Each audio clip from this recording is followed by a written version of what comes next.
Name is Leandra Mills. I hail from Jacksonville, Florida, new to the Tampa area, small business owner. Welcome, welcome, welcome. You and I met, let me see, about a year ago, I guess it was. Was it that long ago? Yeah, about a year ago. And so I'll give a little bit of the backstory. Yeah, he's a very humble guy, but he has done amazing things. And I have very robust conversations with him about business and a variety of things. You know, new person coming to the Tampa Bay area. When we met at a planning meeting for a project that someone was working on, a mutual acquaintance. See, that's the network. That's the network working, guys. This young man said to me, you know, tell me a little bit about the landscape of things here in the Tampa Bay area. What are some places that I should go to? You know, can you show me around? And I said, you know, I don't know anybody and I don't do anything. So I don't know if I could do that. Did you believe me when I said that? No. What? Come on now, I'm not a fibber. I was gonna say hell no, but I didn't know if that was appropriate. Yeah, let's censor ourselves this morning. Okay. Let's be professional and appropriate. Okay, I'm sorry. I'm gonna listen. I have to try. DJ CEO, he'll wig his little finger at me like my granddaughter does and make me behave myself. So I'm gonna give you the little wiggling of the finger thing. We're gonna try to be professional and appropriate in this conversation this morning, and we're going to. But tell me a little bit about the nature of the business that you're involved in. What are some of the things that you do? Well, in Jacksonville, I think we're entering our 26th year of being in business. It's a family-owned pest control company. We're just blessed. Honestly, I think my parents and I are in awe every year that we're able to make it to January 1, that we've been in business for this long. Normally, you know, suffice it to say, minority-owned businesses and establishments don't nowadays make it past the 5-10 year mark, let alone make it to 26 years.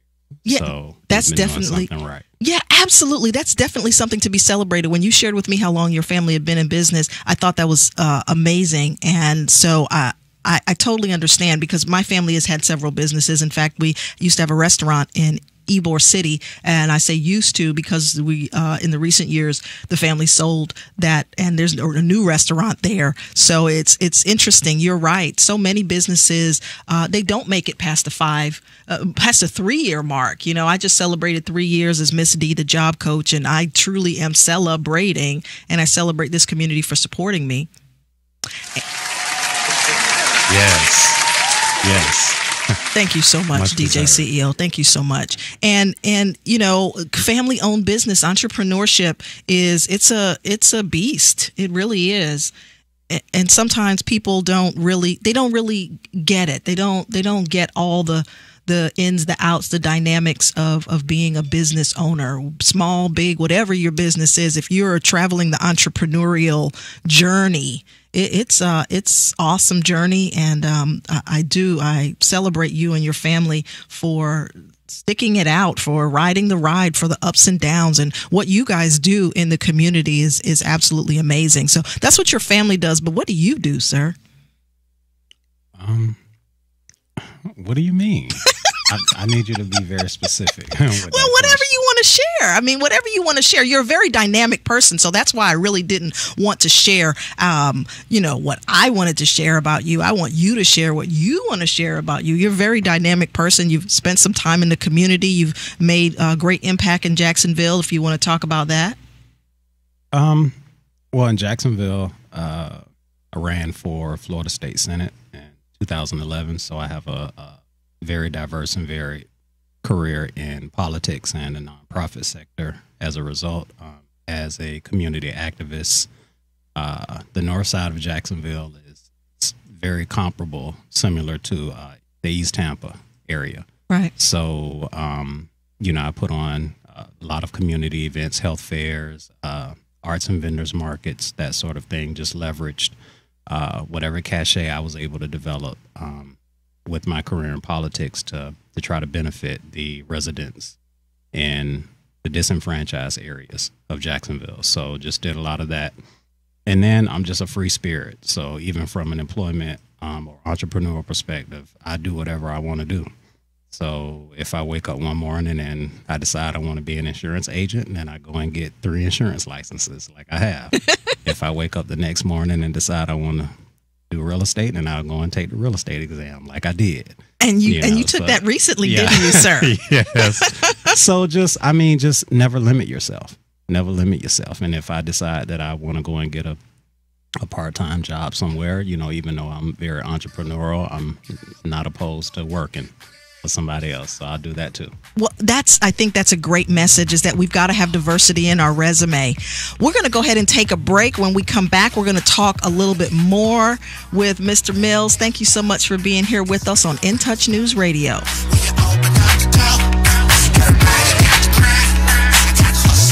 Hey, this is Miss K with Kay's Kitchen, cooking Chicago-style fried chicken and fish with the authentic Chicago-style mild sauce. Come check us out at 5508 North 50th Street in Tampa. We're open Wednesday through Saturday from 12 to 6, or you can call us at 813-368-5196. Again, that number is 813-368-5196. See you soon.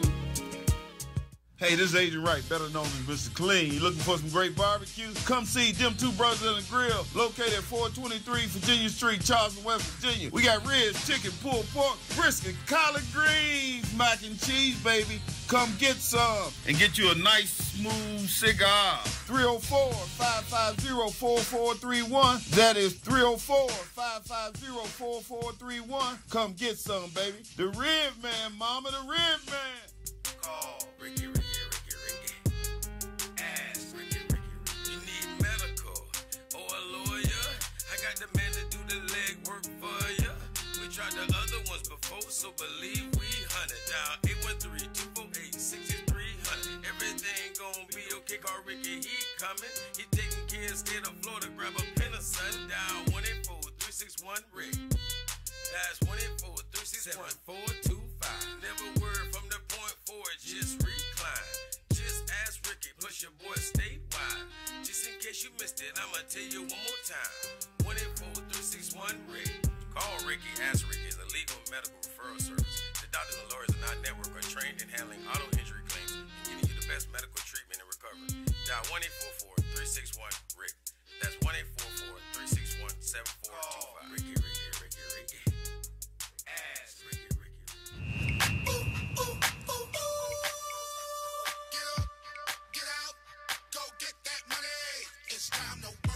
It's Wednesday. It is Working Wednesday with Miss D, the job coach, on In Touch News Radio. Good morning, good morning, good morning. My name is Margaret DeBelot, and we are going to work. That's what Working Wednesday is all about, giving you the information you need to successfully navigate the job search process. I know everybody's talking about entrepreneurship, but guess what? Everybody has to have a way to eat.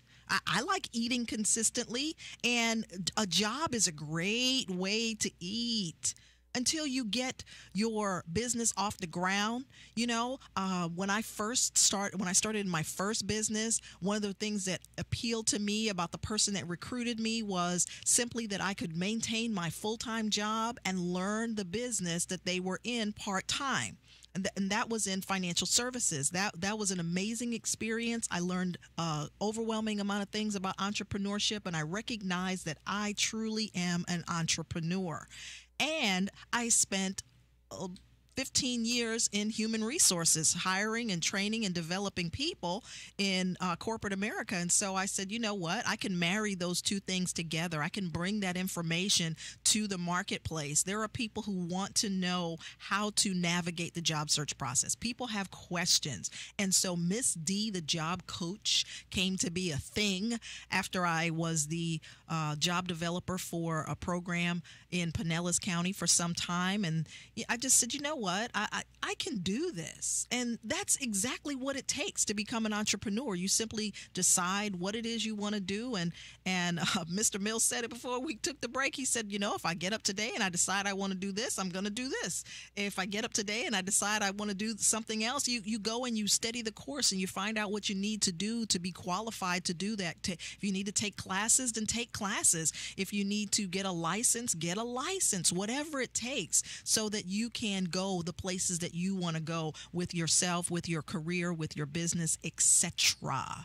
So we're going to get right into the topic this morning. The topic today is applications.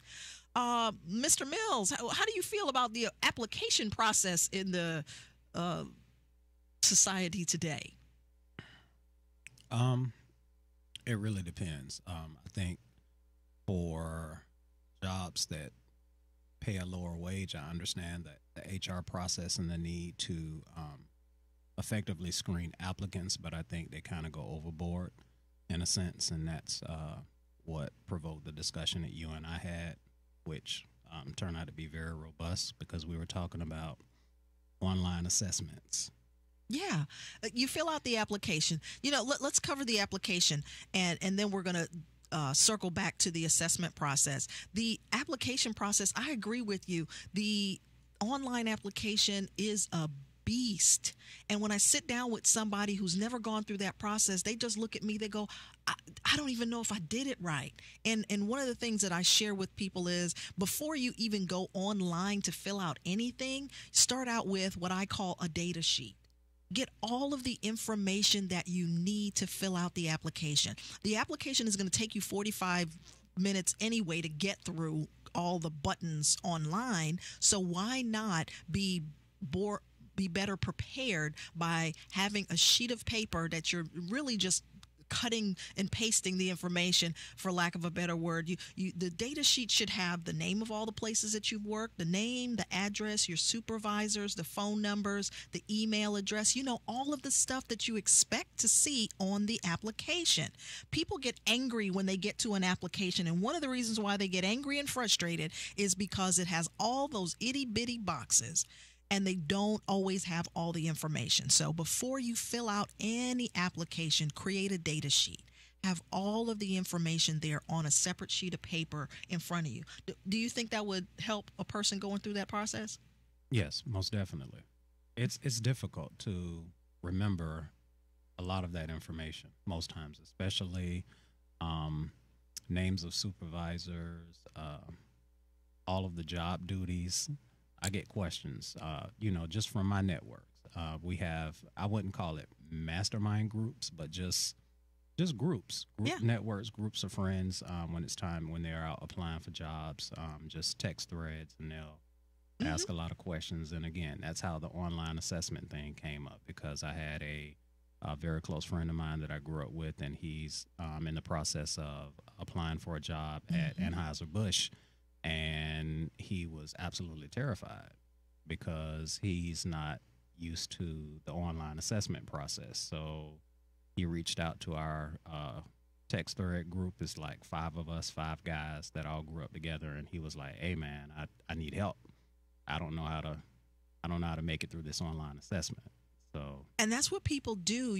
I love that you guys have a network. I love that you have a network that you can reach into, because so many people are going it alone. So many people are looking for a job and they're going through the steps by themselves. And of course, they can hire a coach. That's what I'm here for. But, your network, being able to talk to trusted friends and colleagues and people who maybe have done it before is definitely a resource, definitely a tool that you should use. Ask other people what their experience was when they went to fill out an application. How did they get all of the information? What were some of the things that they encountered? And then when they got to the assessment process, that's a whole nother thing.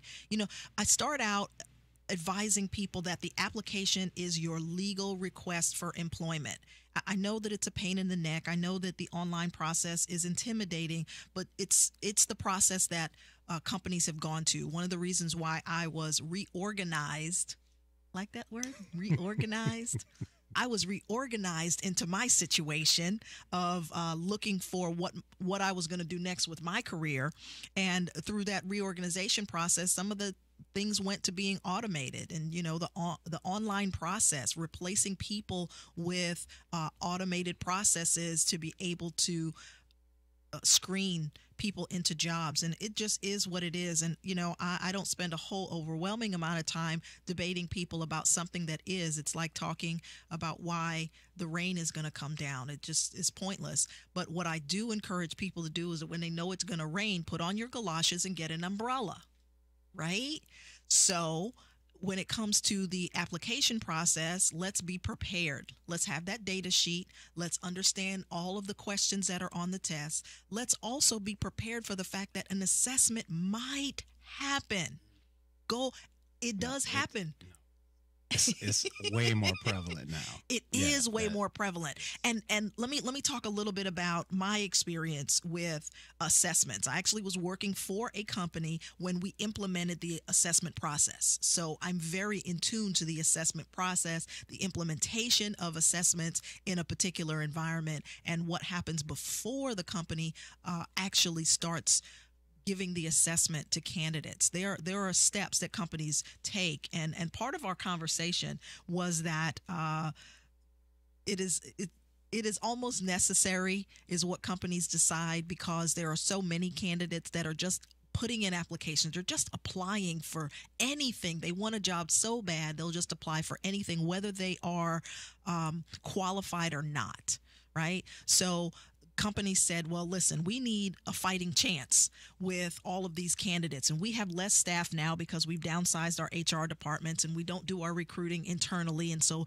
the people that used to actually screen the candidates for us, they're not here anymore. So we've gone to this automated process that could be a whole nother show, why they even did that with HR.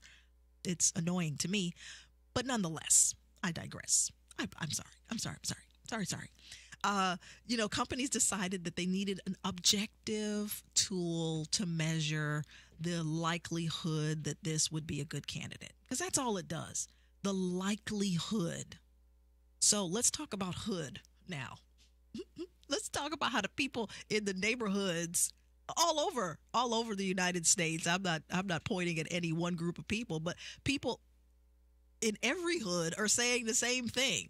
Why do I got to do this dumb test? And what is this all about? And what's the point? So your friend who was going to take an assessment, what did he ask you about the assessment? He just really didn't know how to approach it. Okay. And it's not most times that people don't really understand how to take standardized type tests. But if you're in a position where you are really excited about a particular position, or you want this particular job really, really bad, that heightens the concern about performance for this online assessment. Just to kind of give a little bit of background, he had applied with Anheuser-Busch 3 years prior, made it all the way to the final step in the process, and for whatever reason wasn't selected. Okay. So now this is his opportunity, 3 years removed from that, to go through this process again. So now he's like, okay, I want to get hired this time. Right. So I'm assuming that he didn't have to do an online assessment 3 years ago. So now he's like, hey, I need help. I don't know how to approach this. Well, the process is changing. More companies are moving to the assessment process because of, I don't know. It's become either the company says yes, they accept that as a screening tool, or no, they don't want to do that. It just depends. Each company makes their own decision. There's conversations in HR that they're good, they're bad, they're good, they're bad, they're good, they're indifferent, whatever. And what I say is teaching candidates how to successfully go through these assessments, because here's what it is. You said the word standardized test, right? Yeah. So this is an educated person who feels comfortable taking a test, a traditional test. What are the right answers? These answers are right. These answers are wrong. And that's not the kind of assessment that it is at all. No, hold on, because there are a lot of employers, especially when you start talking about salaries that are 45, 55,000 and up. No, there are going to be parts of the assessment that contains definitions where you have to know the meanings of certain types of words. There's going to be math. There's going to be problem solving. I mean, like Wonderlic type exams, the same type of exams that they make the college athletes that are looking to enter the NFL draft. Like that's a part of it now. So it's not just the personality assessment. How would you respond in this particular situation? No, you're going to have a timed type standardized test looking assessment where you're going to need a calculator. You're going to need some scratch paper, and like you're going to have to dig back into like when you were in high school. Yeah. So there are different types of tests. So you made two references. There's the personality sort of test. There's the assessment to determine, are you the right profile of personality for this particular job. The program that I implemented with the company that I was with was really the personality aspect. And what we did, the first thing that we did was we did an assessment of the people who were successful in the job. So the step one was to gauge what the person in the job doing well, how they would perform on this test. So that was phase one, was gathering data from the people that were in the workplace. And then phase two was taking it out and sharing it with candidates that came through the process. So when there was an opportunity for candidates coming in to be able to take it on site with us. So you have, multiple environments. Are you going to go to the company and take it at the company's place? Or is it going to be sent to you in an email that is time sensitive, that you have to take it within a certain amount of time? And when we did these personality tests, we had them done on site. And I was the person who had to tell a candidate whether or not they were going to move forward in the process and that sort of thing. So that was always super scary. The candidates sat in the waiting room all sweating and looking at each other after they came out of that room all dazed and confused because they answered the same question 14 times within 30 minutes. So you have that aspect of it. So the personality part is really measuring, are you the right profile of personality for this job? Do you have a tendency to want to stay in a job like this? Because what they're measuring is, are you a person who's going to stay, or are you looking for something else and doing this in the meantime? And again, it's just about tendencies. Hold on. Okay. Funny story real quick. Go ahead. When I was in the process of getting ready to move here to Tampa because of my pest control background and the fact that I have pest control licenses, I was like, you know what, the easiest type of job that I can get starting out in Tampa would be with a pest control company. Right. So I had quite a few suitors, and one of the companies, I'll leave them unnamed, of course, because of the story. I went in, and this was one of the ones where I was able to take the assessment, the online assessment and everything on site. Okay. And it was more geared toward a personality assessment. It was very, very long. But let me tell you. Was it 30 or 45 minutes? It was probably 45 minutes. Yeah. They had me retake it because they were like, the job is yours. Right. But at the end of it, I wasn't getting the range. They needed you to score within a certain range to say that you should work there. After the third time, he told me how to answer the personality stuff. He told me how to answer. Yeah. So, and I ended up getting the of course, the score that I needed. Right. But, see, so that's what happens. That's what happens to the recruiter or the HR person that's trying to bring a person in, right? So I've got the perfect candidate. I know they're going to do good at the job, and then I give them the test, and they don't know how to take the test. They don't know what the purpose of the test is, and they get frustrated. They sat there for 30, 40 minutes answering the same question over and over and over again, and they're just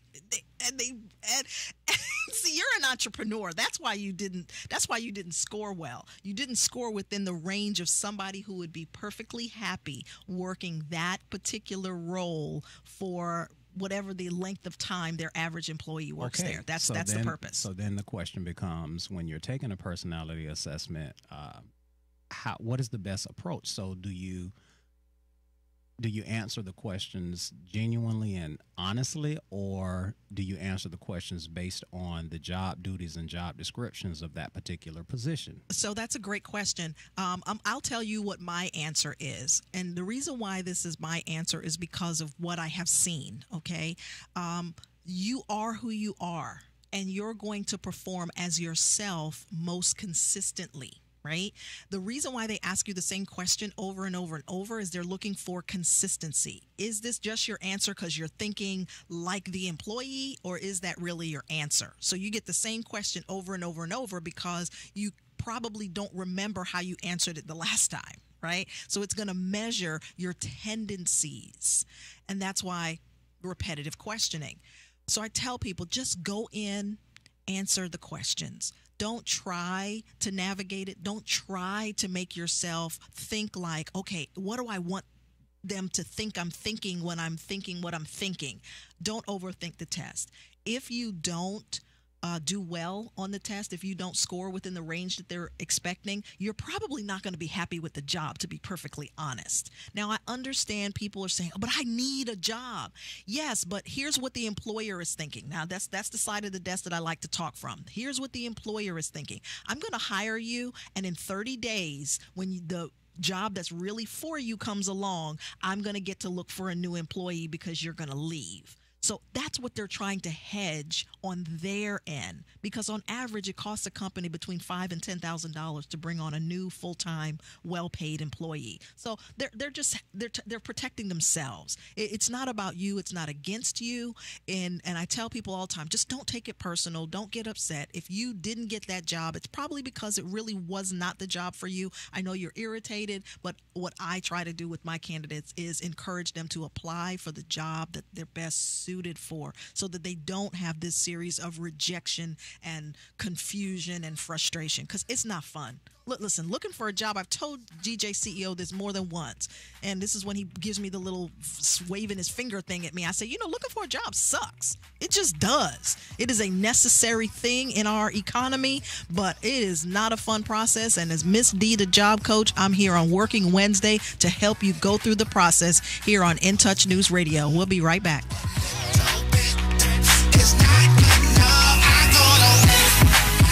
My name is Gil Sampson. I didn't come from a very rich family, and so paying for college would have been very tough. I don't know if I would have been able to go to the college that I went to, and then I don't know if I would have gotten into the career that I am in. So I think Bright Futures has done a lot to shape my life. I got a job as a structural engineer, and I design residential buildings, commercial buildings all over the United States. Because of Bright Futures, I was able to go to college. So many kids just don't even ever get that opportunity. And to be able to do it and not have any debt when I graduated is amazing. And it was all thanks to Bright Futures. Florida has created more than 1 million jobs in only 5 years, and a great education connects our students to these exciting opportunities. That's why the Florida Lottery has funded Bright Futures scholarships to help over 725,000 students attend college. Because every play is for education. The Florida Lottery. Just imagine. Hey, Tampa Bay. Want to cruise to Cuba? Tampa to Havana. We've got the best prices. Call Kinsey Travel, 863-274-3715. That's Kinsey Travel, 863-274-3715. Baby, let's cruise. Hey, this is Miss K with K's Kitchen, cooking Chicago-style fried chicken and fish with the authentic Chicago-style mild sauce. Come check us out at 5508 North 50th Street in Tampa. We're open Wednesday through Saturday from 12 to 6, or you can call us at 813-368-5196. Again, that number is 813-368-5196. See you soon.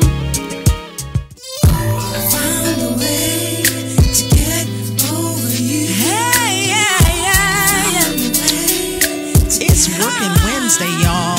I'm Miss D, the job coach, and we're back. We were having such a good conversation about D, DJ CEO and I were having such a good conversation about a candidate that we have successfully engaged in the process of job search. Listen, this thing is not fun. I said it before we went on break. Job search sucks. And the reason why I say that is because it's real. I've had candidates come back to me and say, you know what, Ms. D, you're right. This is not fun. This does suck.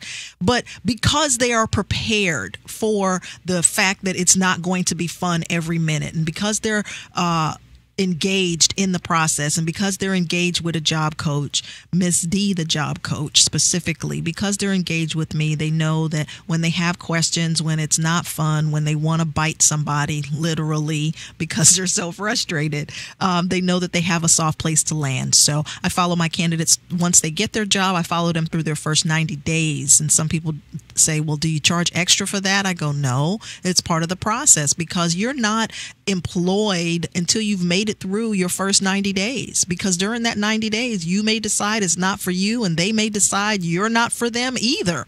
So I want to be there to help people go through their first 90 days, and if within the first 45 they decide that it's really not the best job fit for them, I encourage them to continue on the process of networking to find leads, applying for jobs, doing the assessments, going on interviews, and I help them navigate through that process, because those interviews, sometimes they have to schedule them after hours, after the job that they already have, because of course they're in their first 90 days. They don't want to mess up that relationship while they're in it. What they want to do is still be able to go through the process of interviewing. And so once you tell an employer that you're currently working, and if they want to interview you, they have to interview you during times that you're not working, because it's not appropriate for you to take off. They'll work with you. If they really want to interview you, they absolutely will work with you. And candidates find that surprising when I share that with them, but that's true. That's true. So let's get back on this conversation about the applications and the assessments.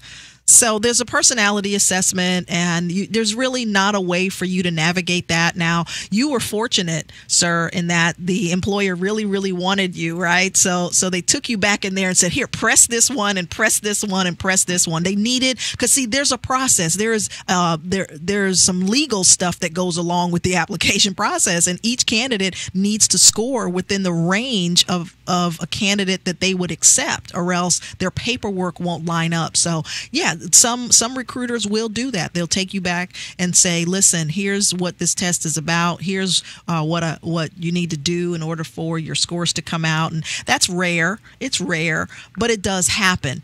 And it's a process. It is a legal process. People don't always recognize or understand that looking for a job from the employer's standpoint is a legal process. They have to go and follow the law consistently to take each candidate through. So let's talk about the other kind of assessment. What you mentioned the one with the math and all that, the aptitude kind of stuff. Yes, yeah, the Wonderlic. I actually just did a Wonderlic exam. Can you define the word Wonderlic, because not everybody in our listening audience knows what that word means. So did you need me to Google it? Yeah, you can Google it. I don't want to misrepresent what it, but again, what Wonderlic became popular by way of the NFL, because that's the assessment that, again, as I mentioned before the break, that they use to for the college athletes that are looking to enter the draft. In addition to all of the physical battery tests that they have to take, the Wonderlic is the one that they use for the mental.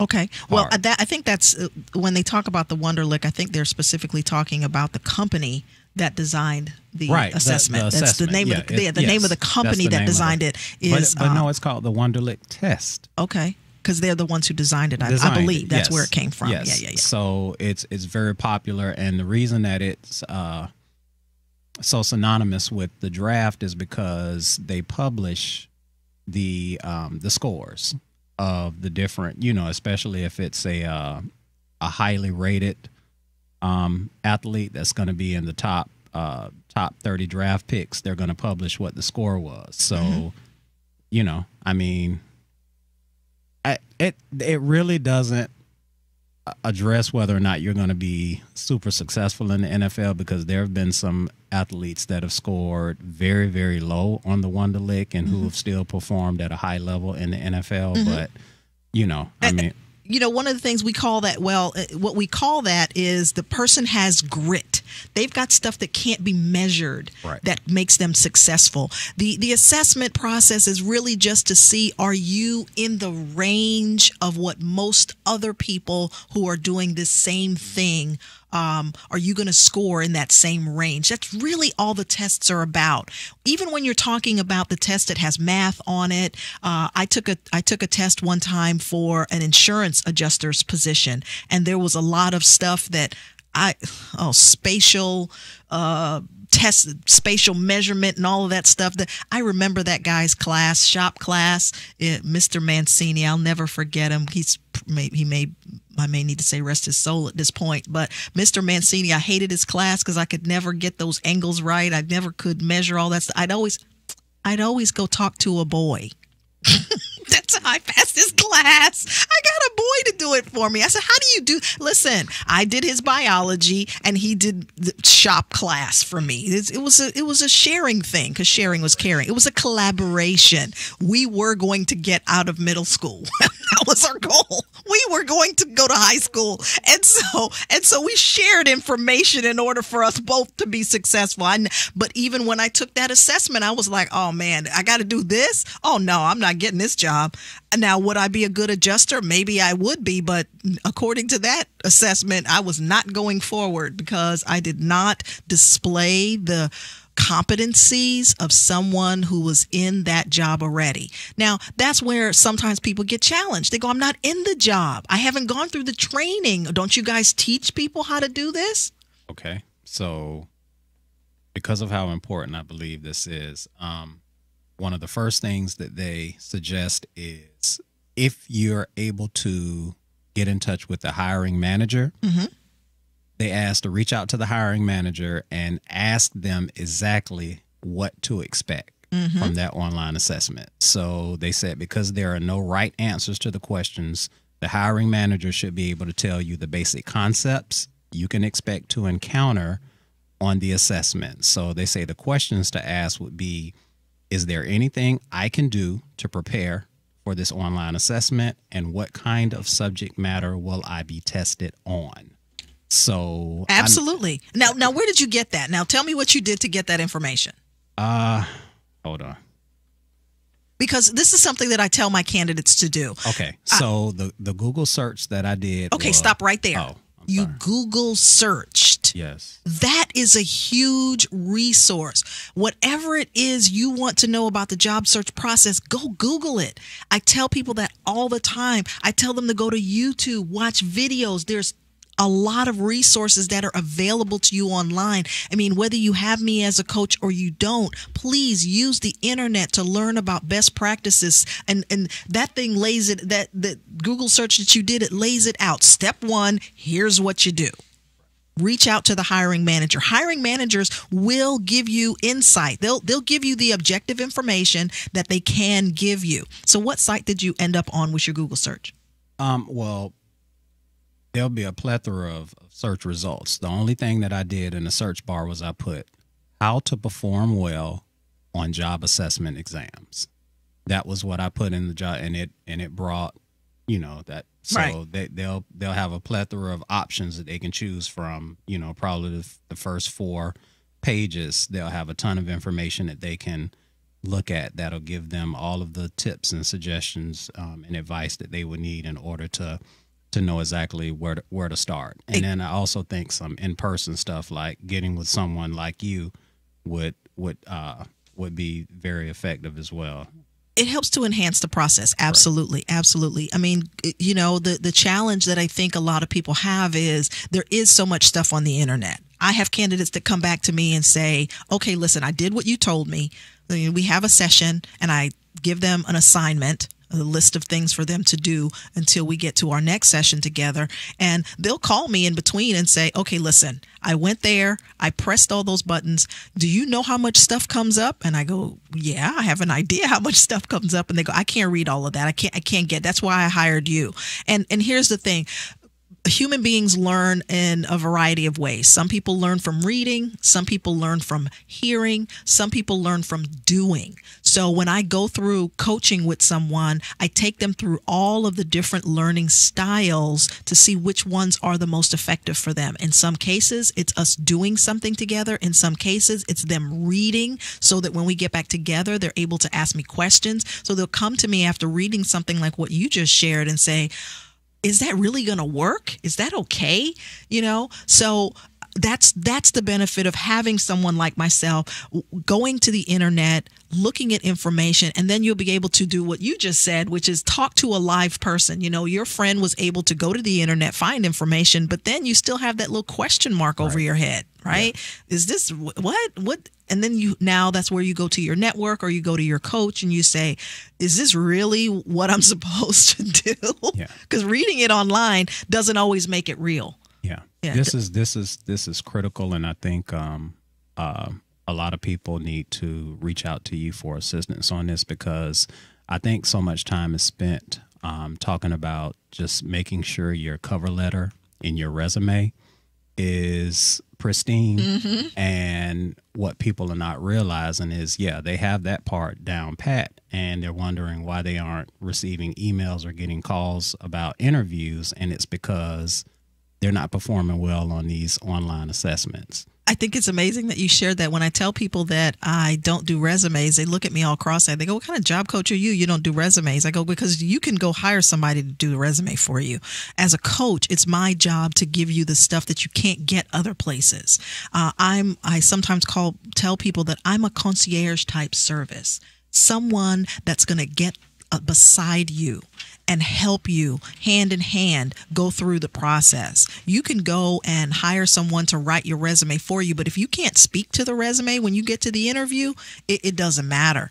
A lot of times people go and they hire someone to do the resume for them, and when it's time for the interview, walking the interviewer through their resume is a challenge for them. So I teach a technique called Own the Interview, where you actually walk the interviewer through your resume using your words that solidify what they're looking at on the resume. So I love that you shared the opportunity for someone to not just look up the information, not just read it themselves, but that's what the coach is for. That's what I like to do. I like to go through the process with someone. Yeah, that's why I love what you do, because it's so just the whole job searching process is just so tiered and so nuanced. Mm-hmm. I mean, every step prior to landing that job is critical. Yeah, because the cover letter and resume part is critical. Mm-hmm. The online assessment is critical. Mm-hmm. And then you have to be prepared for that interview. You make it past the online assessment, you can still go in and have that interview and completely bomb. Yes. Yes. So you have to prepare on all three levels. Yes, you absolutely do. You absolutely do. You have to prepare to fill out the application so that you do well. That's what the data sheet is about. Preparing all of the information so that you don't get overwhelmed and not do a good job on the application. Because if you don't do a good job on the application, if you don't put the keywords in, it's not going to get through the computer system that actually reviews the application, because people don't review those applications. Right. The computer reviews it first. And if there's not enough of the keywords on there and you didn't phrase things correct, your application may never get to see anybody. And people look at me like I have 22 heads when I tell them that.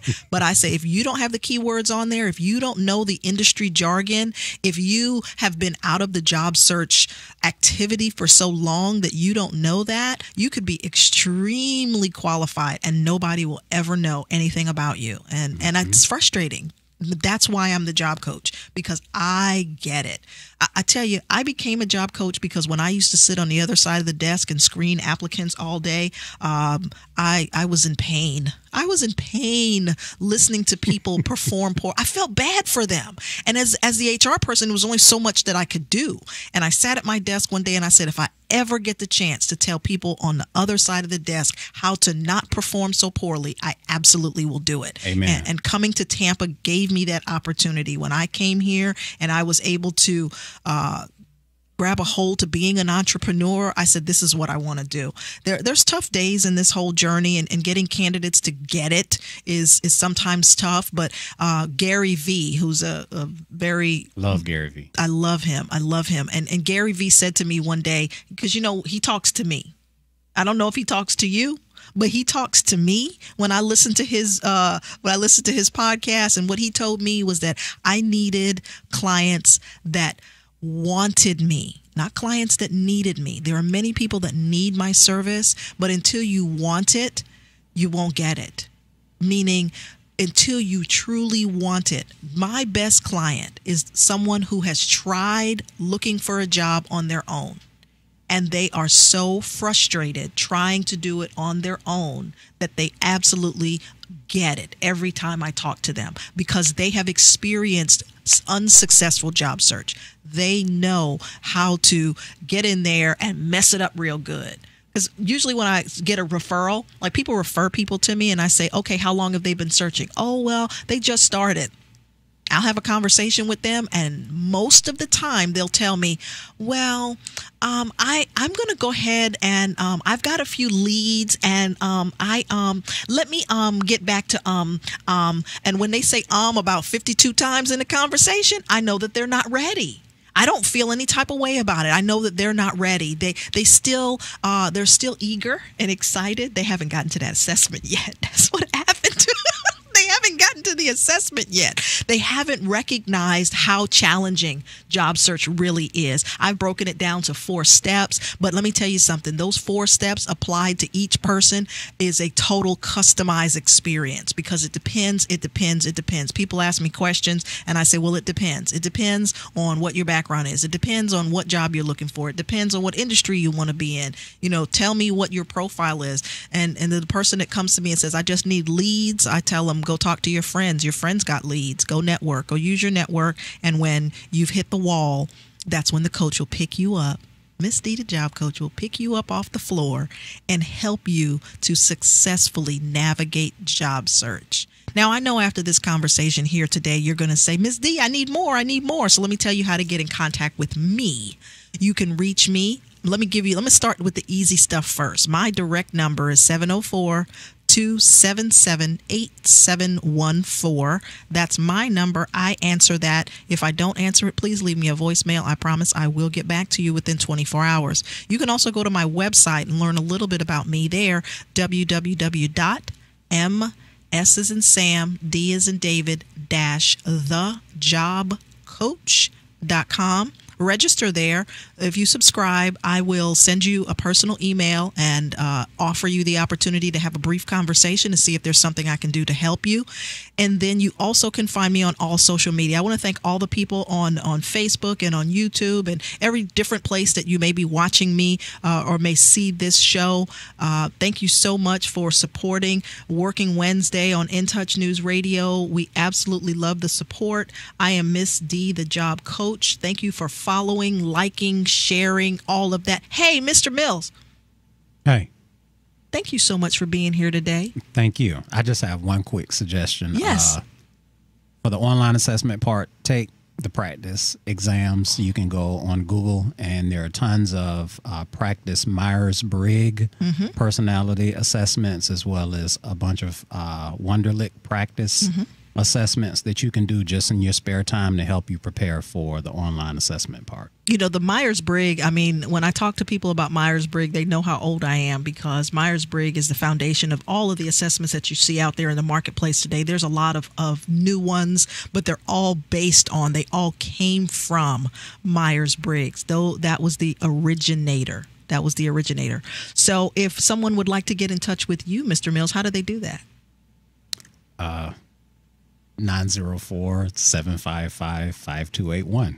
Okay, thank you so much. And listen, DJ CEO is sitting over there looking very nice and dapper and stuff like that. He comes up in here like Russell Simmons, all nice and slow and clean and cool mean. And junk, right? DJ CEO, I have to tell you that I had a wonderful experience with the referral that you gave me, and spending time with that young lady and helping her through to the process where she is in the process just now. I thank you so much because I was honored that you would give me a referral. Most of my business is referrals. I love referrals. When you have a friend that has been talking to you about their job search and they're just frustrated, have them call me, have them reach out to me. I'll have that conversation. Well, you know, she is a successful referral. And that, listen, she's going to give me an awesome testimonial. In fact, after she is in place for 90 days, she and I are going to do a brief video because she, to work with someone like her, as astute as she is and as robust as her resume is, you know, she has those letters in front of her name that I'm working on in school now. You know, I'm working on my MBA, but then I'm going through the doctorate. And so I love it when I get a very well-educated, enthusiastic and skilled, somebody who is skilled that just needs a little bit of help. She really just needed a little bit of help. But being the coach that I am, I encourage my candidates. Encourage. Job search sucks, y'all. It sucks. Don't go through it alone. Get yourself a coach. Come back here next Wednesday. I'll do Working Wednesday again. We'll have a new topic when I come back the next time. Allow us to be able to help you go through this process. I am Margaret D. Ballot, Miss D, the job coach. This is Working Wednesday on In Touch News Radio. I'll see you next time.